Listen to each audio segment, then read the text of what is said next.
सरपंचानं त्या तंट्यानं पर वाटकोळ केलं गावाचं. रस्ता आहे व्हय. हो पाहुणं, कारण तुमची माणसं गोळा उशीर होतोय. येत्यात माणसं गेले 12 पडायची. चांगलं काय बघायचं म्हणलं की मग नाही यायची. खरंय बाबा. तू काय घरं करतोय तुझ्यामुळे? अरे चाललोय ना आता आपण चाललोय. अरे पहिल्यांदा सरपंचाला आणि त्या तंट्याला बोलव. या सरपंचानं त्या तंट्यानं पर वाटकोळ केलं गावाचं. रस्ता आहे व्हय, आई घाल्यानं बनवलाय. तिकडे कुणाला पण घ्या, पण त्या बेवड्याला काय घेऊ नका. तिथं आपल्या गावाची आब्रो काढायला नेऊन. अरे तू त्या नाचक्यात नाव घेतलं तो नाचका आले. या हल्ल्या पण होती. अरे नासक्यानं मला ठेवून चालला वय. मग काय तुला घेऊन जाऊ तिकडे गाव? अरे तू तर लय नासका आहे.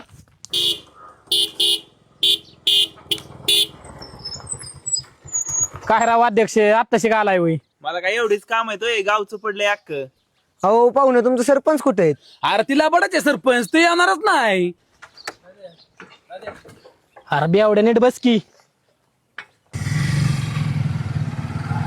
हो सरपंच चला की. कुठे आधी गाव बघा नाही का जायचं आपल्याला? दुसऱ्याची गाव बघाय मोकळे आपण एवढं केलंय कोणासाठी केलंय?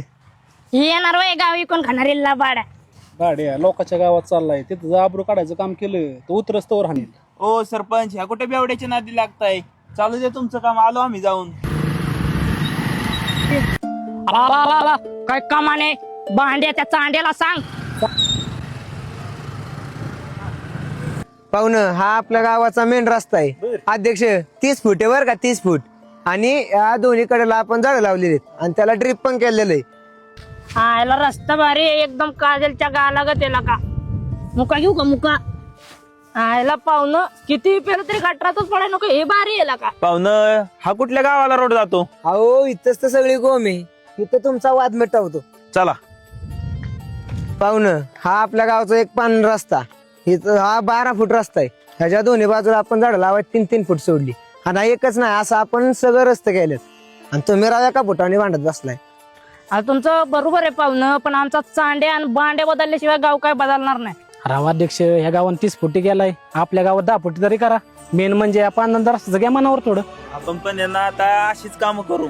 अहो अध्यक्ष, फक्त आपणच नाही, या आदर्श गाव आडाचीवाडी सारखं आहे ना, सगळ्या महाराष्ट्राने आदर्श घेतला पाहिजे.